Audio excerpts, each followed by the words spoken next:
Hello, everybody, and welcome back to the rest of us on CouchSoup.com for watching now. This is a breakdown of Season 2, Episode 2, titled Through the Valley, The Last of Us.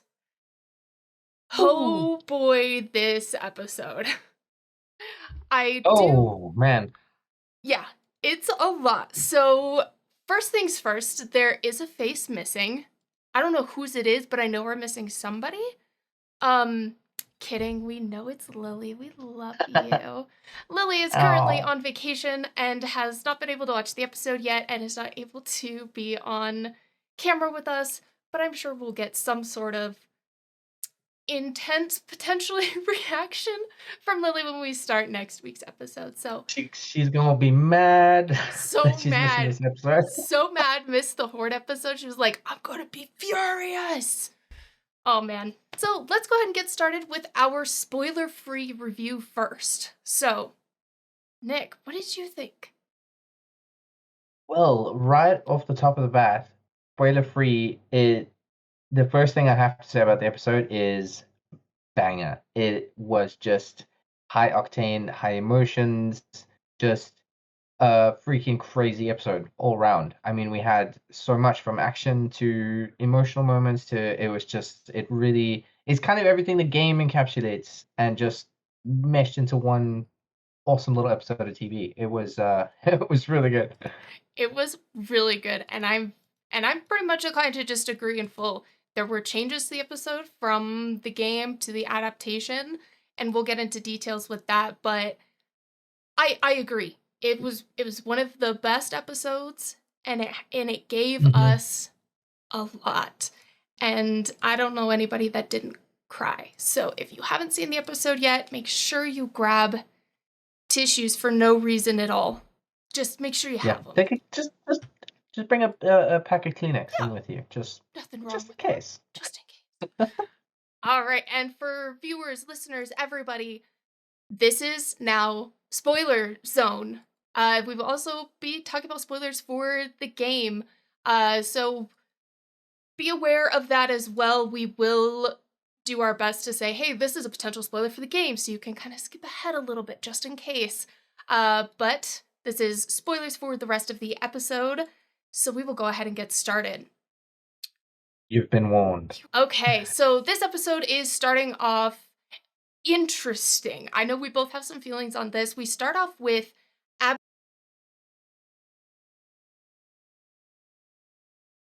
from the games, but in a different way. She's walking through the hospital. She sees herself, but doesn't seem to recognize herself because of what she's turned into, asking, who are you, and such. But then her future self kind of says, don't go in there. His brains are on the ground. And her nightmare self goes through, and then there's not much else, and then she wakes up. This was probably what I would argue that this is my biggest gripe of the episode. Because in the game, the way that they do it in the game is a lot more nightmare. There's alarms, flashing lights, and she actually goes in and will see her father, and she's being held back, she's screaming, you see a lot more of like the strained anger and sadness. I see where you're coming from with that, because it's one of my favorite segments in the game is the flashbacks. There's many flashbacks in the game for both Ellie and Abby, and Abby's ones are really great because it really dives into the trauma of why she did what she did, which is what we're going to get to later in the episode. But it kind of did in the game. It did such a good job of making, because every single gamer that played this game surely is like, as soon as you have this moment happen, the big defining moment happen at the beginning of the game, you're like, I hate this character. I've seen so many videos of like people purposefully killing Abby because they hate her so much. But I feel like these flashback sequences, these nightmares, kind of do so good at explaining why she did that, and she kind of becomes a little bit more endearing because you're like, you know what, I get it. Yes, the defining moment, which, okay, we're gonna skip ahead quickly, but obviously when she finishes Joel, that is like unforgivable at the beginning of the game, and I'm sure maybe TV viewers are kind of feeling the same about it right now. But you kind of, as the season progresses, you kind of feeling a little bit more sorry for her, and you understand it, you get it, because she kind of did exactly what Joel had been doing the whole of the first game. So it Yeah. kind of I feel like these nightmare sequences did really well at fleshing out her character and making us understand why she did what she did. And I wanted more from them because they're so good in the game. I do think that that's not the only one we're gonna get, Mhm. I hope because so. as you said in the game, we actually see her get to walk into the operating room and she finds her dad has been killed and she gets held back, and there's an incredible performance from Laura Bailey of just portraying that anguish and devastation, and it's so brilliant, and I'm like, why is that not in the TV show? And Well, I think it's because it hasn't come yet. I think there's going to be more of these nightmares yeah. as they get further and further into the operating room. But from there, we get Abby and Owen and everybody kind of talking, figuring out what to do. Jackson's a way bigger place than they thought, trying to figure out what to do. And then Abby goes off and does the first watch. Um, and that's a deviation from the game as well. Take a shot every time I say from the game or something along those lines, because I have a feeling we're going to say it a lot. We always do. Yeah, yeah, Um, we always do. and I know you had some ideas about this as well, about what's going on with the group, and because they're trying to convince Abby to not pursue this anymore and to go back because they don't think they can infiltrate Jackson. Mm. I mean, it's very much set up throughout the time with Abby's group that they kind of look at Jackson as this like impenetrable fortress. And I think that's set up for what happens later in the episode, just to kind of give the audience an idea that this is a really well fortified place, and it would take hell breaking news for something to get through, which kind of happens. But I think it's also interesting that, it's kind of, I mean, correct me if I'm wrong, but it's kind of implied in the game that the group wants to give up on finding Joel. They think this is dangerous. They want to go home, but Abby is the driving force that keeps them there. Yeah. I think Owen's the only one in the game that really says, I think maybe we should just give up on this and go home. Yeah. And they definitely drive that point home a lot more in the show, where, Owen sort of says that looks like death if we try and Mhm. infiltrate that place. Um, and the rest of the group also seem a little bit uneasy about it. We've got there's a scene later when there's the big scene that's happening. We see Mel's actually crying while it's happening. So I think the group are a lot more apprehensive about Abby's actions, and I wonder if that's going to play into the story of the show. If maybe they're going to Yeah. make them kind of regret what she did and feel a little bit more bad about it, so that when the next actions happen, maybe they kind of show remorse. We also don't get uh a little section that shows Abby's I wouldn't say weakness per se, but it's a more like a character flaw, I guess, which is that Abby's afraid of heights. Really afraid of heights, which leads into a really cool sequence later in the games, but I see why it's not necessary in the game per se. But the important part to me was Owen in the games is in a relationship with Mel, and he tells Abby that Mel is pregnant. And we don't get that in the show, so I don't know if we're going to get that particular storyline, which would be kind of a shame because further in-game spoilers, Dina is also pregnant in the game. And it creates an interesting parallel between both the characters. So I hope that they still do that because that makes things really intense, but I can see why they may not. Um, Mm. but I think the relationship with Abby and Owen is important, so hopefully we'll get that later. I think it's a great dynamic in the video game, because we've talked about this before, I believe, but it's kind of like Owen and Mel as characters sort of mirror Dina for Ellie, because Owen is this love interest that Dina is to Ellie, and then Mel is this pregnant lady who in the games, not saying maybe it doesn't even happen in the show, but Dina is a pregnant lady in the game, So it kind of is like Ellie is dragging Dina along this crazy adventure that they're going on, but she's pregnant. She's not really able to do all this stuff. Hmm. And Hence why she then hides it.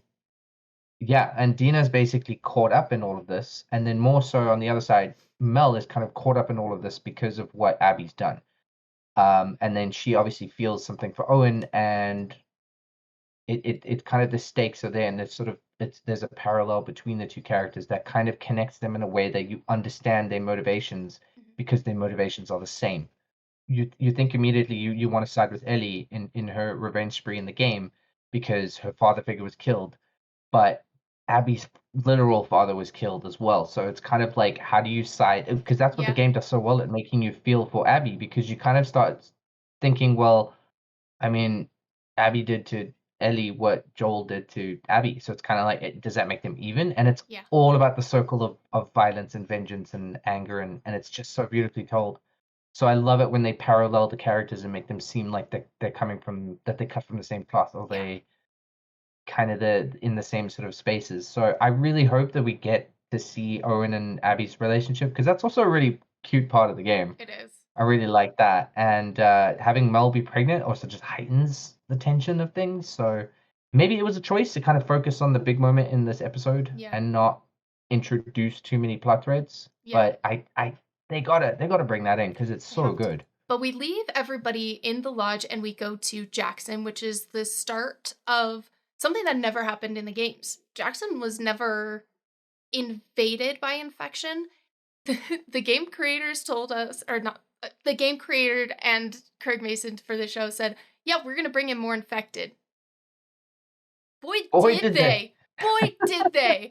And so we cut to Tommy, or I guess not Tommy yet. We go to Jesse, who wakes up Ellie, and this first sequence is almost word for word, shot for shot, like it is in the games. Waking up Ellie and being like, Dina, and you kissed? What? I'm just kidding. I love that so much. It's nice being able to see a little bit more focus on Jesse. I think he Mm. needed more focus in the show, and that's what we're gonna start getting a little bit more. I love that scene as well, because it's one of those scenes where they kind of shot by shot recreate it from the video game, which they did in the first season every now and then. Like I remember the opening scene of the game is like iconic as like one of the greatest openings to a game ever, Yeah. and they recreated that in the show pretty well. It wasn't like the first scene; there was a little bit more build up, but then they had the moment of Joel and Sarah and Tommy in the car, and then Oh, they did a lot of the shots the same, and then there was a yeah. freaking plane crash, and it was crazy. It So I love when looked like it they was the kind of game. Like it looked like it was it we were looked staring at the some of the game. shots exactly Wild. some of the shots were exactly the same, which I loved. So having little scenes like this where they recreate it is really cool and use the same dialogue and stuff like that. There's a moment later in the episode which we'll get to where they do the same kind of thing. I'm very excited to talk about that, Yeah. but we'll get there. I'm so excited for that. But in the last episode, we get Joel sitting on the porch. And for gamers, that's a very important thing that we're going to get it later. We're going to get another flashback later. Have to. It's Mm-hmm. it is. And it's kind of foreshadowed that for viewers that something has happened between Joel and Ellie, because she's like, yeah, I want to go on patrol with him. And, Jesse's kind of pushing, like, oh, is everything okay with you guys? Yeah, everything's fine. And Bella's nuance acting they're so good because you can just see like little things in like their eyes and mannerisms that they want to say something to Jesse, but they're not going to. And that's another indication of, oh, we're going to get the conversation. It's going to be Because that's tearful. exactly what it is. She seems to be so much warmer with Joel compared to how we left off at the end of episode Mm-hmm. one.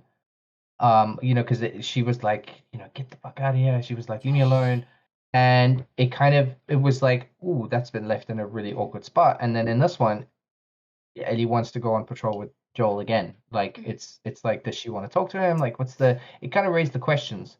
So I think it's very much hinted that we're gonna get that porch scene, and it's Yes. one of the most iconic scenes of the game. I believe it's one of the last. I scenes of think the game. so. It's like it's a flashback, but it happens like right at the end. But it shows so much. I'm not even gonna say what happens in the scene, Yeah. but I think we're gonna get that. You know, something I was gonna say is like Ellie oversleeps in the game in Mhm. that scene with Jesse, and maybe that's why she overslept because you know at the end of the night she didn't just walk to her place. Maybe she did something else. Maybe she'll do something else, But had a we'll get there. conversation somewhere. I don't know. But Joel definitely let her Who sleep knows? in. And that's actually our first indication of the biggest change in the story is swapping characters. Because Jesse Mhm. says, "Oh, Joel's already left on patrol with Dina."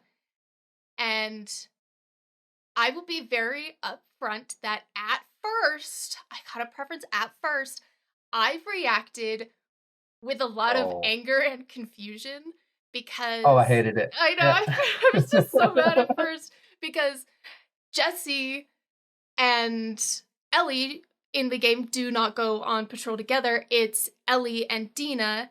And here, Tommy is staying in Jackson, but in the game, it's Tommy who goes with Joel. And we'll go into kind of like more of the differences as we continue going through the rest of the major plot points. But we get to Tommy having a discussion with everybody, hoping for the best, planning for the worst. Oh, what do we do if the infected show up, knowing that something is gonna happen? But it seems like they're playing it off as a drill, not to freak everybody out, which is really good. More, I think that the biggest change, like I hated it that Ellie and Joel and Dina were the ones that they were paired up going on patrol because you know we know obviously it's not really an elephant in the room, but we know the big moment of this episode is Joel being massacred. Um, and what happens in the game is that Joel and Tommy are there for that moment, and it kind of something that I really loved was that it felt like it was all the characters from the first game. It was their story that was happening. So this traumatic moment happened between Joel, Ellie, and Tommy. Mhm. And there's a lot more about Tommy not being there that we're going to talk about later. But it kind of felt like it's almost as if you're like, who the hell's this Dina girl? Like Mhm. she's been in an episode and a half and now Joel's taking her under her wing, Mhm. or under his wing, essentially. And it's like why is she Yeah. going with Joel? And it's big for me because of two reasons. I wanted Tommy to be there for Joel in his last moments, and I also wanted Ellie to be with Dina for these moments because there's a lot of cute scenes that we're gonna get up to where we talk about deviations and stuff. But it's that to me, that moment, as soon as it was like Joel and Dina off on patrol together, I was like, oh, you're ruining it. Yeah. I was really worried for a second there. Right? But from there, we get another almost shot for shot, word for word sequence with Seth. And Maria guides them over and's like, Seth, don't you have something to say? And we get a little bit more of a deeper apology from Seth than we did in the games, where he was more like, I'm sorry, I made a mistake, I was drinking too much. Here we get a little bit more feeling, which was good. Um, but it was nice because I like little details. The brown paper bag and the white string is exactly like it is in the game. The brown paper bag and the white string with the steak sandwiches. But the one part that pissed me off was Ellie didn't walk away saying they're bigot sandwiches. She didn't say it in the show, and I was so mad. Bigot sandwiches. We didn't get that, and that made me sad. But you know what? It's okay. And we We move can live on. without it. Yep, we move on. It's okay. I'll be fine. Jesse and Ellie go off on their patrol, and they're starting to get caught in the storm. They call back saying, "Hey, you should come back. It's too far. They can't." So they go and hide in a shelter, which is funny enough a 7-Eleven. How fun! This they go inside and immediately find Eugene's weed farm, which was interesting that it's just right there out in the open because in the game it's in the basement of a library, which I think fits better with trying to grow plants. Mhm. Um so that confused me a little bit. It's also really funny and strange that like Jesse was like, no, Eugene found like Eugene's had this place or whatever, and like, oh, he brought me in here one day because of a snowstorm or something like that, but he told me not to tell anyone about it. I was like, Yeah. Bro, you cannot tell anyone about it. This thing is gonna get found. This is a 7-Eleven in the middle of like the Yeah. open area. Like this looks like you could find it by accident. Yes! You can find it by accident.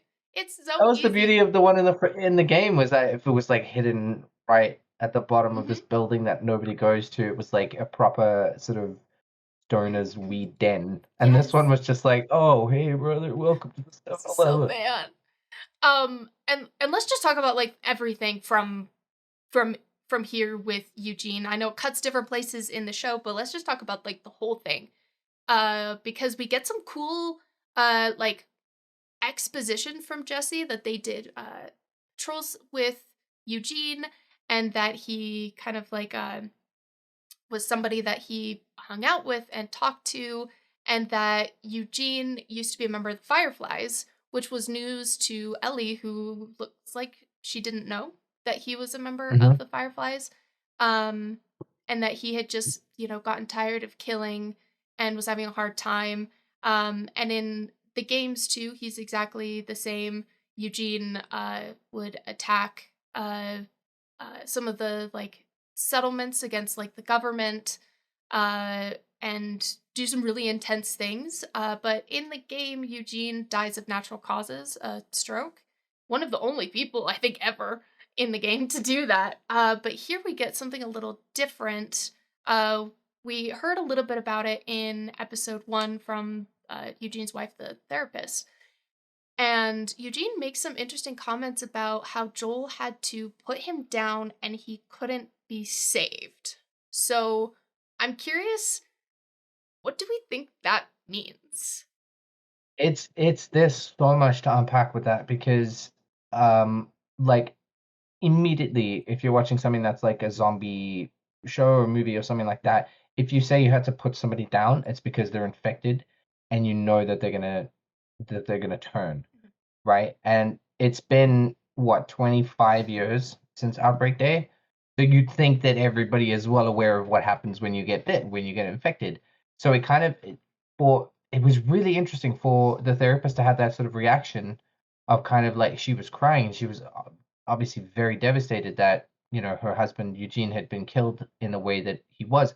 And I started thinking, did Joel do it? But did he do it in like a really ruthless, like unemotional way of just like bam, put him down, Yeah. or was there something more to it? My theory on it is that because they talked a little bit more about it in season 2, and it seems like they're really hyping up this character, and I believe that we have confirmed that Eugene's character is going to be this sort of story of the bottle episode Yes. that we're going to get, which is the episode that's just doesn't progress the plot or anything. It's just an episode. It's like the Bill and Frank Yes. I was about to say Bill and Ted, Bill and I was and like, that's Frank not right. episode. So what I always want to say whenever I talk about them. Yeah. But Bill and Frank, we got the Bill and Frank episode in season 1. We're gonna get the same kind of thing in season 2, and I think it's gonna be about Eugene and his wife, the therapist, and their story. And I think it's gonna end with how he gets put down by Joel. And this theory I have is because they have confirmed that they're bringing spores back Yes. into the show, which is something that's not in season 1. It's a huge, huge change from the game because in the game, if you haven't played it, basically the infection is like a fungus that gives off spores in the air, and if you breathe those spores in, you can also become infected. So you don't necessarily have to be bitten. If you breathe those spores in, you can get infected as well. Which I didn't like that they took that out because there's some great sequences in the first game where you have to put on a gas mask and you're underground and it's all crazy, and I love that. And there's also a really great moment in the second game with the gas mask breaking that Ellie has on, and it's like, oh my gosh, you're gonna get infected, and she's like takes it off and she's like, no no no, I'm immune, and a certain someone finds out that Ellie's immune. So it was a bigger mission to take out the spores from the first season, but they're bringing it back in season 2, and I think that's what is going to happen in this bottle episode, is that Eugene is going to get infected by the spores, and he's gonna Oh. show that he's infected. So he's gonna start showing, maybe the veins start popping out, and he looks like an infected. You can see he's turning. It looks totally like he's been bitten. And Joel's like, yeah, this guy's definitely been bitten. But they examine his whole body, and they're like, there's no bite marks though. He's fine. He's fine. But you can see he's turning. And Joel then puts him down. And that's, I think, where Ooh. everyone is going to be like, oh, should we have put him down? Or maybe he would have been fine. But Joel's intuition is there. He knows this guy's Yeah. infected. Maybe he can't see a bite, and maybe that becomes the argument of like Joel is like he got bit somewhere. We just couldn't see it or something like that. And I think that's going to be the story of the bottle episode, which I do like because I don't mind a bottle episode. Not But at when all. you've only got 7 episodes in a season, you kind of like, oh, do we need it? Because I'd like you to keep going. But this bottle episode introducing the spores still helps progress the plot a little bit. Maybe the therapist feels she wants some kind of revenge on Joel. I'd love to see her reaction to learning that Joel's died. Yes. So we'll see. We'll see. But that is my theory on the spores and the bottle episode and Eugene. And yeah, thank you for coming to my TED Talk. Honestly, of all the theories I've heard, that's probably my favorite. Some people think, oh, they had to put him down because he learned about Ellie or what happened at the hospital because he was a firefly. 10 out of 10. Subscribed. Wouldn't change a thing. Subscribe to CouchSoup, you know. Do it. I love this theory, and I really, really hope that happens.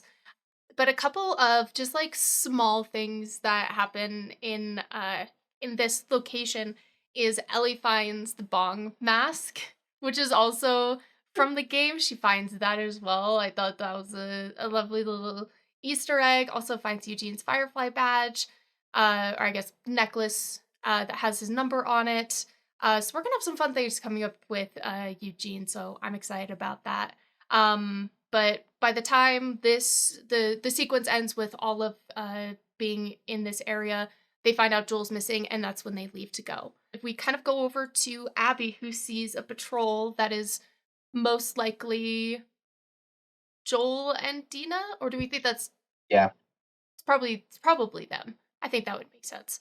Sees them. I think so. They're the closest, like geographically. So Yeah. I'm sure it would be them. Yeah. Sees them, and from the game, this also is very similar to where Abby slides down the side of the cliff and encounters frozen infected. Oh boy. This is gonna be great. This is one of the coolest, most intense things because from the game, this is part of another section where you are playing as Abby. And This is the first time you take over here, isn't it? I think so. Yes, it is, because that's when you wake up from the nightmare sequence and you're playing as Abby, going through with Owen.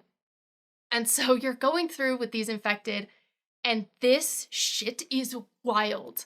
When after we get them all, like the snow like shaking, looking like it's gonna start an avalanche, but actually it's just like an anthill of infected. The clicker that comes out of the ground and screeches has fresh blood on their mouth, which makes it look like was it maybe eating another infected to stay alive? Or like, I don't like that Oh, there's so thought. much. I don't like that. I don't like that thought. I just it kind of freaks me out that it's fresh because Yeah, it it basically looks was like, fresh. oh, I've had some lunchtime. Let me freeze quickly, Yeah, and it's just ready to yeah. go at any time. Horrifying thought. I know, right? Horrifying thought. But we now get Abby running for her life with all of this massive horde, and this is one of the most intense sequences of the game, and in the show they turned it up several notches. I'm gonna let you describe this. Tell Yes, us thank about you, because this. I really want to I talk know you about it love this because so much. this this is one of my favorite sequences in the game because it's so frenetic and it's right at the beginning of the game. It's one of the very first things you do, and you're just running around, and there's just a horde chasing you, and then you've got to climb up stuff, and then you see a way to go, but there's a horde, so you have to like turn and go another way. And it's Naughty Dog and their chase sequences are always incredible. The Uncharted series is famous for them, so that kind of thing in the sequence was so much fun. And we talk about the part with the fence, which is just Oh, ridiculously cool. In the game, it's so great because basically Abby kind of squeezes through this gap, and she's between a fence and a wall, and she's like, "Okay, cool, I'm just gonna get through this," and then an entire horde just bashes up against this fence and is this close to like getting to her. She's separated by just this chain link fence. and it's really claustrophobic and scary in the game. But I think you mentioned that it's so much worse in the TV show because that fence kind of collapses, and instead of just being standing and getting through it, she's now literally crawling on the ground, and she's got like the tiniest little space to get through, and there's Yeah. just hands reaching out at her, and it's just so brilliantly done in the show, and I'm glad that they were able to capture that same kind of fear and action and excitement and just it's one of my favorite sequences in the game, and I feel like they absolutely crushed it. And there's two things. The first one is the hands going through, like trying to reach Abby, and that one runner, Oh, like, oh, yeah, it's like going straight there, like ugh, ah, I hate it. I hated that so much, but it kind of gives a little bit more insight as to like they're gonna do just what how they can to crazy get they to are. this warmth and this person and take them. Um, Shows that aggression in such an intense way. So she gets out of the fence, and one of the clickers attack her, and Joel comes up and kills it. And we at first you don't hear Joel's voice. You just see his hand reaching out, and his watch is like the first thing you see, and you know it's Joel. And that's when, probably for us gamers, shit gets real. This now finally feels like, oh no, now it's happening. Now Mm. they're meeting. And and it just hits you in the emotions really, really hard right there. And he does the same thing there. Like, we have to run. Can you run? And they take off together. Joel is kind of like telling Abby, like, get up, can you run? And then we hear Dina give away his identity. Oh yeah, because they get. We'll just talk about this whole part before we go back Yeah, to Jackson. We'll just do all that in one go. So right. they get into what appears to be some sort of like factory. It looks kind of reminiscent of one of the locations in the online game. It was like a coal factory, Mm. something like that. Um, but yeah, Dina shouts out Joel's name, like Joel, trying to get his attention, and that's I'll talk about Abby's reaction, and I'll have you talk about that other meaning with calling out his name. But Abby reacts in the same way as she kind of does in the game, and kind of it's a little bit later in the game sequence, but she kind of goes, "Wait a second, you saved my life, but oh, never mind. I'm here to take you down." And it was Mm. such wonderful acting from Caitlin to have that brief moment of, "You just saved my life," and immediately puts it to the back of her mind and continues going with everything that's happening. But yeah, Dina calls out Joel's name.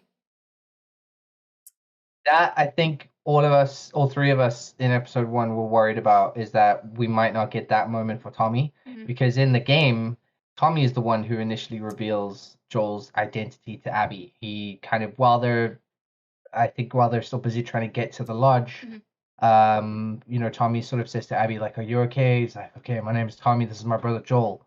And we Mhm. get that reaction moment from Abby where she's like, "Holy shit, this is the guy I've been hunting down for the last 5 years of my life, and I'm here to kill."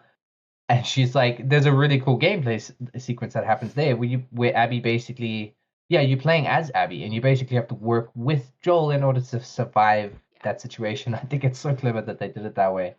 But it kind of, for me, it's the only part of this episode that I don't like is that they took that moment away from Tommy Yeah. because I feel like it's a moment. The moment of Joel dying is a moment that exists for the characters in the first game. Dina's not emotionally invested enough yet, Mhm. or we are not emotionally invested in Dina enough yet for her to kind of be as connected to Joel Yeah. as like Tommy would be. Obviously Tommy for this episode needed to be in Jackson because he had a lot more to do. But it kind of that was a little thing for me Yeah. that I was like, why is Dina there for this? Yeah. But we still got a great moment of Abby kind of like, holy shit, this is the guy. Yeah. And then it kind of escalates from there in a really cool way. They get ready to go, and their initial goal is to get back to Jackson. Speaking of Jackson, Cool. um it's time. They they spot the Horde after that group leaves and are being chased. And I know there was something really cool about the double like groups of the Hordes meeting. Yeah. So tell us about that more. Oh, that one was crazy because I believe it's I'm trying to remember correctly, but I think it's Joel, Dina, and Abby leave. They get on their horses and they hightail it out of there. And obviously the Horde is still like, oh, we gotta get those guys. So they start chasing after them, and it's dozens, if not hundreds, of infected that are running after them, and it's this Horde that's going Sure, it's crazy. thousands. It's thousands. And then there's a scene of a guy that's got a pair of binoculars, and he's looking out, and he sees through the mist like they start appearing, and it's like 1, 2, 17, 50. There's just a huge horde that's running, just like hightailing it straight at Jackson, and he's just like freaked out, and then obviously communicates that. But there's an incredible scene where there's that horde running straight at Jackson, and then the horde that's chasing Joel and the others, they kind of divert and move toward the other horde, and I was like, that is weird. What are they doing? And I initially thought that we were laughing about this. I thought that this was going to be like a gang war of infected. Like these two infected are like, this is my turf, and they were running like one of those old ancient Greek movies of them just running at each other, and then just there's like big war that happens. I was like, is there going to be like different gangs within the infected now? It's weird, but I think what that was it's something I want to talk about later, in fact. So put a pin in that, or Okay. remember that moment, because I think we need to talk about other stuff, and then I'm going to come back to that. But that sort of seeing the horde move and kind of converge, and then all with a singular purpose going after Jackson was like, ooh, it's a really, really cool thing. So we get back there. They're like, okay, it's happening. They go to their places. Tommy gets set up with his sniper, which is his signature ability, I guess. His signature thing to do. He's very good with a sniper. We've seen him teaching Ellie, so that's already established. We've seen him hit some targets in the game. Oh yeah. So they begin getting ready, and the horde comes up. They are flinging these barrels full of oil out, shooting it and making it just go poof, which visually was amazing because that's what signals to Joel and the others something is happening, but they can't go back with Dina freezing to death, so they have to go to the lodge. Tommy's up there sniping. They find their way. He's running through, telling everybody, get ready, they're gonna breach the wall. The wall gets breached after some really intense things, and the horde just flows in like water after a dam broke. Yeah. And after it breaks, Tommy is trying to get the attention of the bloater. And I thought it was weird too that none of the runners went over to Tommy as he's kind of like standing in the middle trying to get the bloater's attention. I mean, sure, plot armor, but I kind of giggled at that. So I thought it was...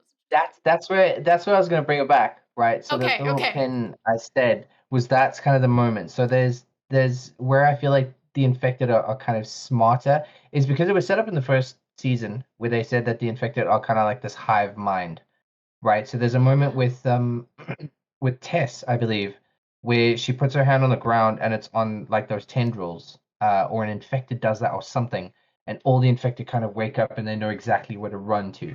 So they're able to kind of communicate with that. So what happens in they kind of show it in episode 1, and it happens in episode 2 a little bit earlier in their episode, is that they break that pipe and they pull out like these sticks or kindling or whatever it is, and then they see these tendrils kind of moving around. Mm-hmm. So the infected were able to sense exactly where Jackson was. So they were able to know where to go.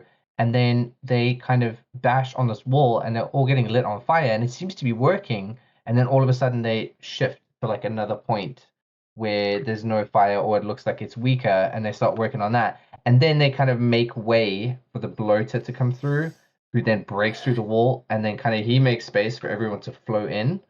Yeah. So it's almost like they're communicating with each other, and it's crazy. And then where they start ignoring Tommy is, I think in that moment, like the bloater kind of feels a few shots from Maria from a rooftop, and it kind of looks up at her, and then it's like, cool, I'm gonna go take out this girl. Which, real And quick, that is a mechanic from the game. Bloaters are weak to basically bullets except shotguns. That was a real nice touch.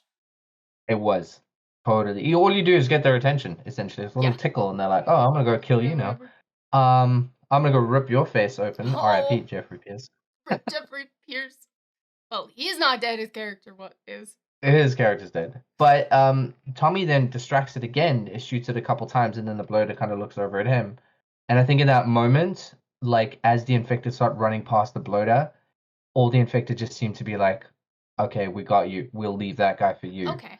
And they kind of ignore him and leave the bloater to it. Like it's kind of like the two heroes in the war of like all the other minions are like, cool, we'll just fight amongst ourselves and let you guys have your moment.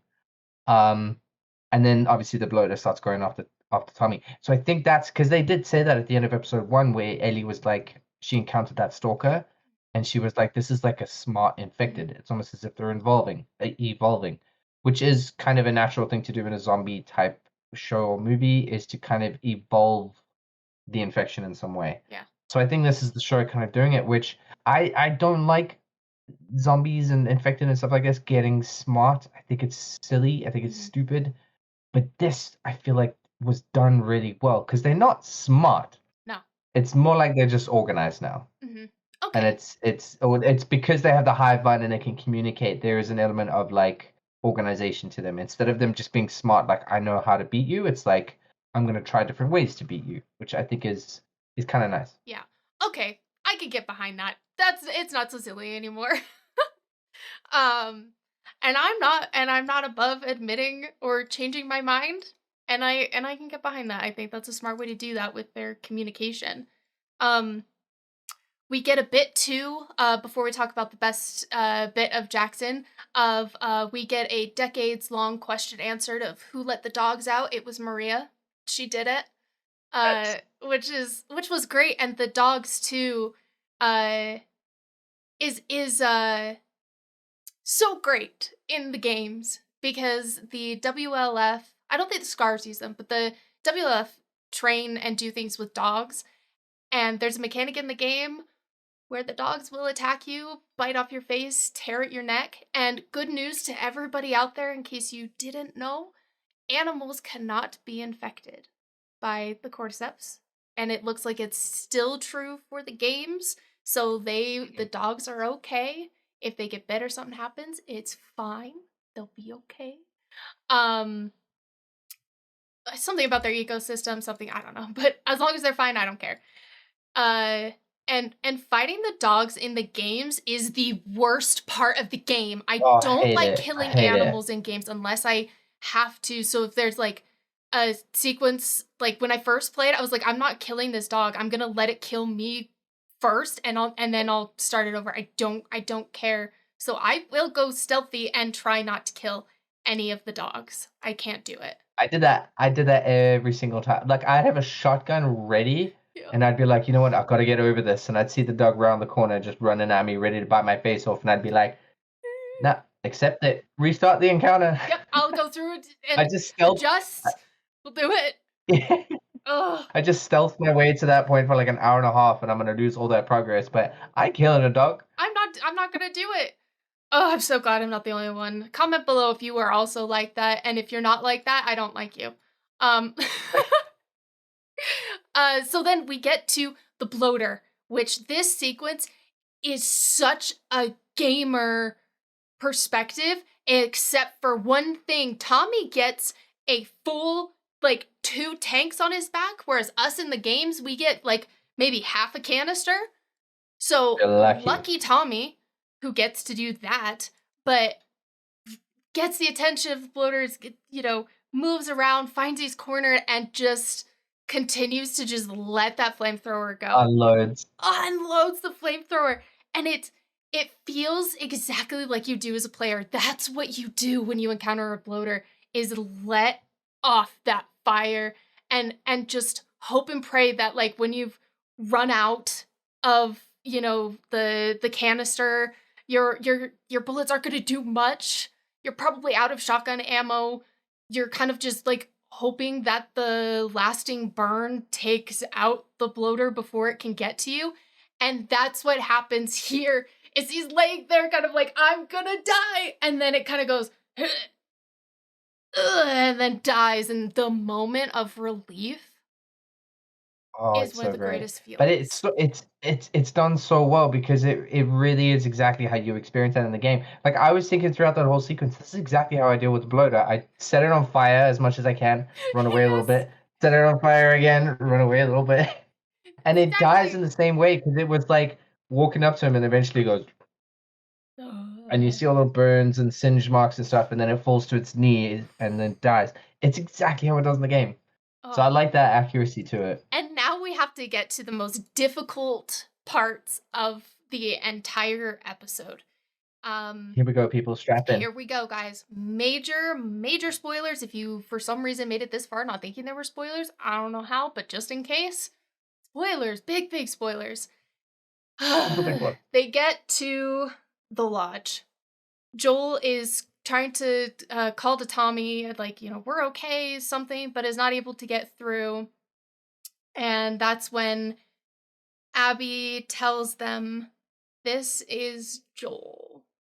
And we get the heavy silence and recognition from everyone. Oh, this is the guy we're after.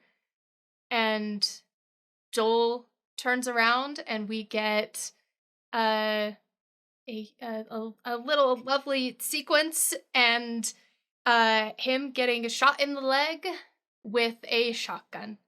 So it's such a minor thing, but they switch knees from the game and the show. So in the game it's his right knee, and then in the show it's his left. It's a very weird and random change that I don't know if anybody else noticed, but let me know if you did too. But They're shooting, coming for both of Joel's knees. they're coming for his kneecaps. And They got the other one. poor Pedro getting shot in his slutty little knee is just real sad and real heartbreaking. As I smile saying that felt wrong. Uh and Abby begins to give a little bit of speech, which I'll let you talk about a little bit. That she's Yeah, it's just the first thing was on the shot to the knee is there's a very noticeable, or at least for me, a very noticeable difference is that the shot to the knee in the show looks like a flesh wound. It doesn't look too bad. In the game, it looks like his entire knee has just been ripped apart. yeah. It's obviously it's a lot more violent. Maybe it would have been difficult for the production to kind of make it look the same as that. But it didn't look like it was that bad in the show. It looked like just a little pistol had just shot A him in the little knee, flesh which is wound. weird. But yeah, the speech that Abby gives is so great. It's really well acted by Caitlin Dever. I think she's done an amazing job with Abby so far. I'm very happy with that. And the speech gives us a lot more backstory on her character and why she's done this, her motivations to it and whatever. But something I like is that something I love, in fact, is that she never got to give that speech in the game. No. Because in the game, basically that kind of stuff, that kind of sort of thing sets up, and Joel says, before she can even say anything, Joel says to her, "Why don't you just hurry up and rehearse the speech you've been planning and get this over with?" So we don't actually get that moment in the TV show, and we actually get to hear Abby's speech, and we get to hear a bit of it, and she gives most of that speech, and then there is the same kind of moment where Joel's just like, "Shut the fuck up and just do it already," Ooh. kind of thing. And then we have what is one of my favorite lines in the entire game, which I was like, there's moments where they recreate scenes where I'm like saying the line before they say it, and this was one of those moments where Joel's like, why don't you just shut up and do it? And she picks up the club and kind of turns around and she's like, you stupid man. And she delivers that line. That's so good. She's like, you don't get to rush this. Oh, and it was said And Caitlin so Dever perfectly. nailed it. She Said so absolutely nailed it. perfectly. But we continue on with this whole ending sequence is expanded from the games. We get a lot of moments where something happens, cuts to black, we go to somebody else. It happens a little bit in this where Abby begins to beat Joel with the golf club and is brutalizing him, first hitting him in the knee instead of in the game. You can see her going to hit him in the head, and it blacks out and cuts to Ellie and the others. Here we get him screaming, and we hear the thuds, and Pedro is just ripping everybody's hearts out with that intense pain. And we know Ellie's on her way there, but we'll kind of just continue it because we know that's what that does. We continue to get him getting beat to death. Well, first I want to point out too about Caitlin Dever. Her mother was diagnosed with cancer before recording and died a couple months before.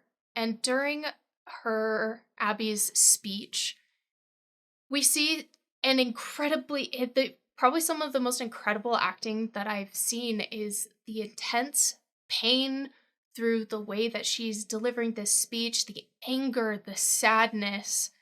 And I truly think that she was channeling that sadness from losing a parent into this sequence.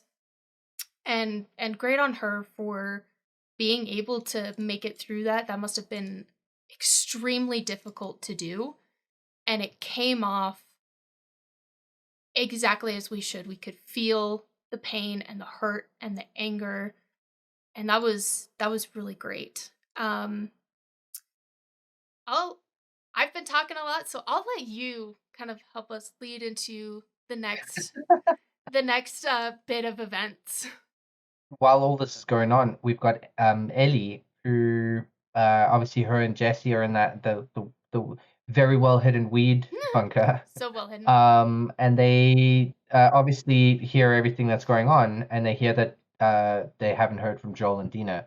So obviously their first thought is to go and look after them. So interspersed with what's happening to Joel, we see that Ellie is now looking for them, which you do in the game, and you find the lodge as Ellie. And something that you pointed out before was that we actually get to see in the show Joel screaming as he's being beaten to a pulp. We get to see it, we get to hear it, and in the game you never get to see it, but you kind of, when you start walking through the lodge as Ellie, you can kind of hear it distantly, because I think you also pointed out as well in the game it happens like right in the basement kind of thing, whereas in the show it happens on the top floor where they are. So it's quite an interesting difference. But there's that tension of like Ellie's getting there, and we still don't really see the results of like how bad Joel looks at that point. I think there's one shot that comes back in where Ellie is like, where Abby is like, looming over him, and she's now broken the golf club, and she's just using her fist and just freaking going at him. The heavy punches that we brutality. recognize. The heavy punches. Yeah, that was nice. Because that's something that we noted was that Caitlin Dever doesn't have the same kind of physique as Abby in the game, and she's never going to be able to put on that much muscle and become that. Because like Abby in the game is just a tank of a woman, and Caitlin Dever doesn't have that sort of same physique. But these punches you could feel, they were like sledgehammers, and you could feel the rage and everything going at it, and it just. There's that whole sequence of Ellie sort of finding the lodge and getting up there, and you're just so nervous. You're like, oh, what is she about to walk into? And as the gamer, you know exactly what that feels like because you're controlling Ellie, and you open that door, and it's just, It's wild, and that's when we get into almost exactly like the game again. Ellie comes in, fires off a shot, and actually has her knife out, and she slices someone in the face, and in the game it's actually Jordan that she cuts on the face, but in the game, or sorry, the show. In the show, wow, I could not figure out the two words. In the show, it's Manny. So that was an interesting change. Not like it like actually matters. It really doesn't. But it's a different person that she slices, but she gets that and is pinned to the ground just like in the game. And that's when we really see the intensity even more of Joel lying on the ground, eyes swollen, just broken everywhere. And I didn't notice this in my first watch because I was crying so much. Because you feel exactly like you did if you played the games. You feel it and you know what's happening, you know what's coming. And Ellie is screaming out, "Joel, get up. Fucking get up."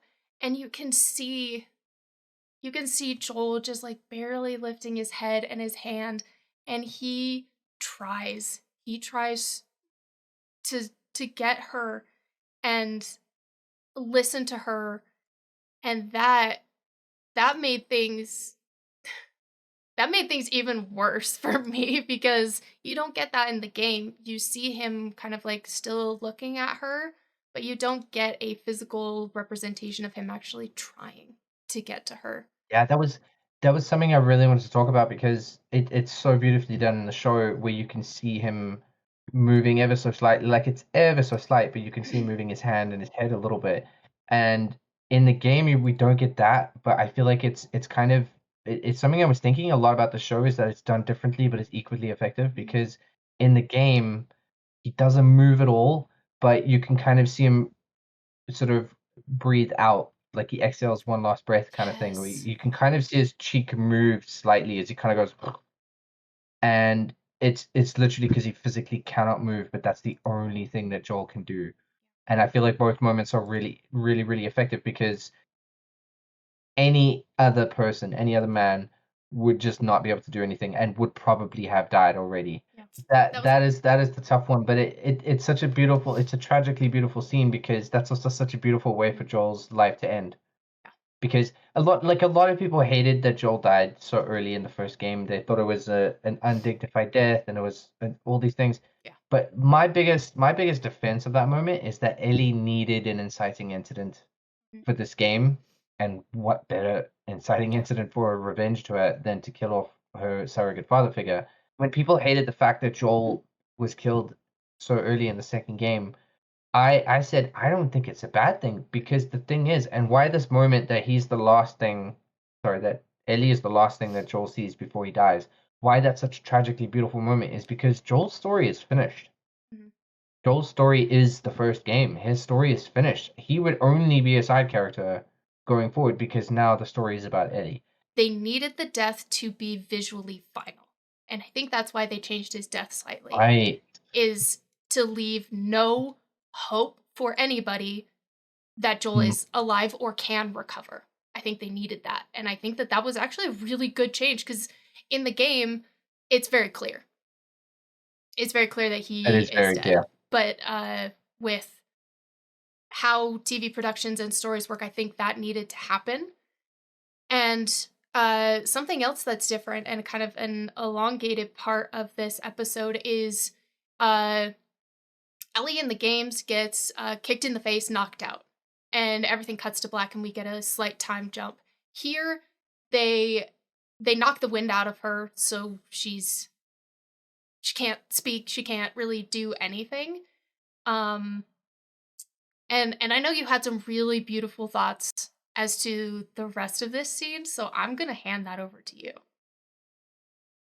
Well, it was I mentioned earlier that there was a thing that was different but equally effective. Mhm. And I think for me, like I liked in the game how you have the moment of Abby delivering that final blow, and it's kind of like that's the moment where it's like that flashbang sound of like that the little ringing, like that's, and everything else kind of fades out because nothing in the world matters more to Ellie. And then she gets kicked in the face and knocked out, Mhm. and that's like a good way to sort of shut the scene down because it's a really intense thing, and you brought to an abrupt end, which is really effective. What they did in the TV show was Ellie gets, hit. That kind of flashbang ringing sound is after the stabbing happens. And I'm gonna steal your joke when Abby hits a Joel in one. Ah, good joke, man. That was on. I'm not taking credit for it. Well, I But saw it from somebody else, so I don't remember who I stole it it's from, too but soon. It'll always be too soon. yeah. But anyways, we have that ringing sound happen after that moment, and then and Ellie is then kicked in the stomach and winded, so she's weak, which is a kind of a little bit. It's a little bit stretched Mhm. that she wouldn't be able to like get up and she would not try to fight or whatever. But Abby's group then starts to leave, and Ellie's only focus is I've got to get over to Joel. Maybe she thinks she can save him or whatever. But I think that moment is so beautiful because she starts crawling slowly over to Joel, and then at that point, I think she's like, he's gone, but I have to be with him. And I thought she was gonna stop just before and put her hand on his hand or something, but she like totally gets up on him and like lies on him. That shattered me. I was like, oh, because you can see the love that she had for this guy.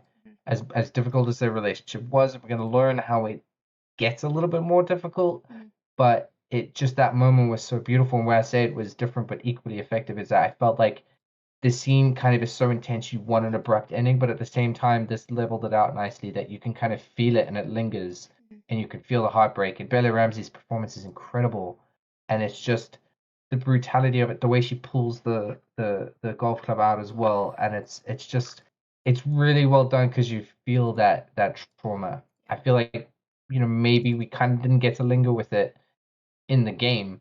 So it was so abrupt that we're kind of just like, okay, I'm because as a gamer you're thinking I want to get to the point, so that makes a little bit more sense. Because as a gamer you're kind of thinking, oh, where's this Abby chick? I want to murder her. Yeah. But in this, you kind of want to feel it for a bit, and because of all the intense stuff that happened in Jackson in the episode, it felt like a nice way to ease us back down to reality and kind of feel it and be sad about it. But it was really really well done. I think that whole scene was great. And what makes this bit also hurt a lot more is we begin to hear Through the Valley, which is sung by Ashley Johnson, who is the actor for Ellie in the games.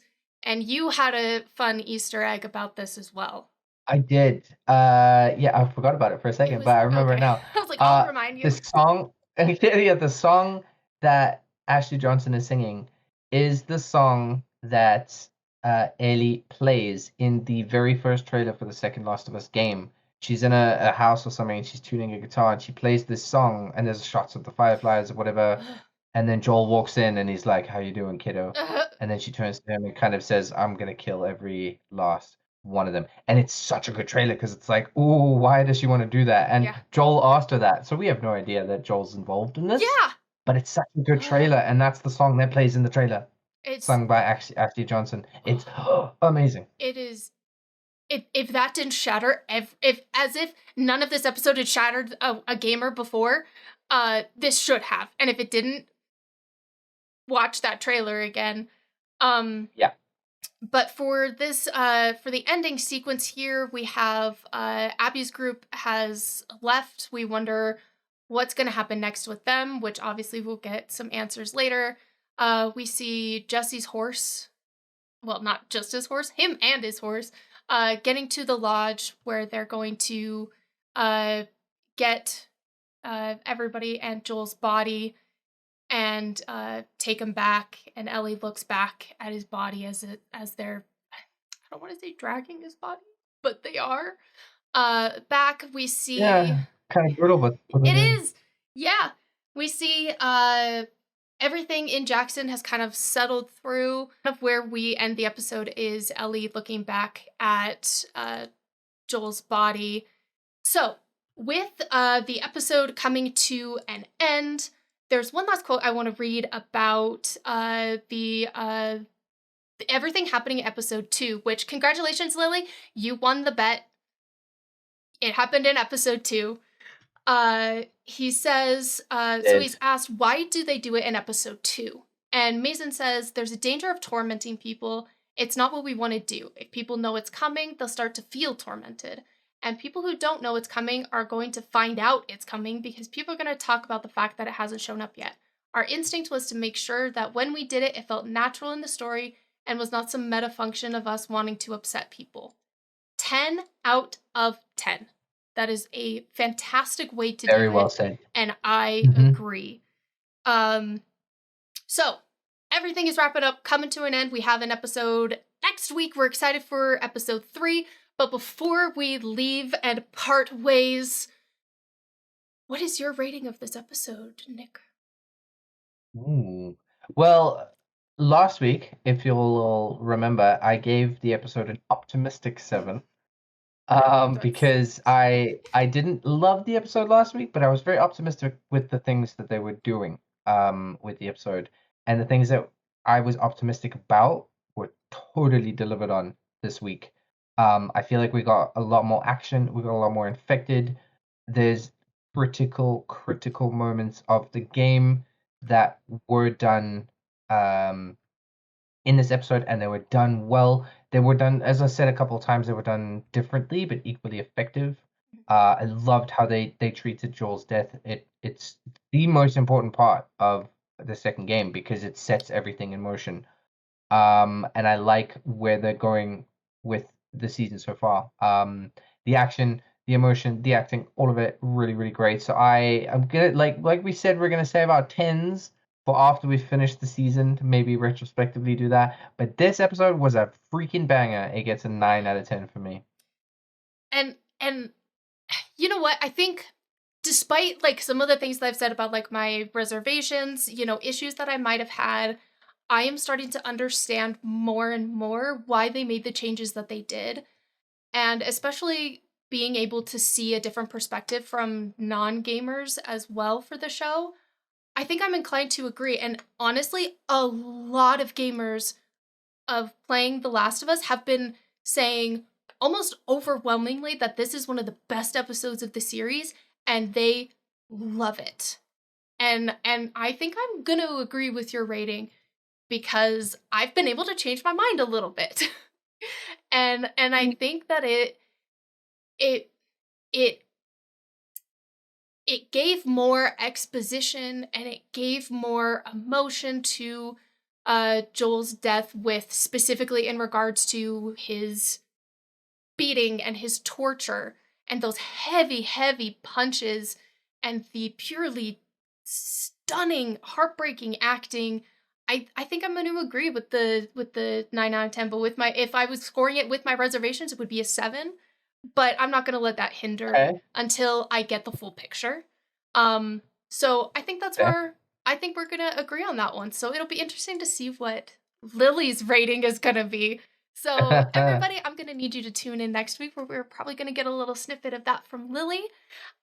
Speaking of, Lily wrote something for me to read to close the episode. So I'm going to look off to the side and I'm going to sound like I'm reading because I am.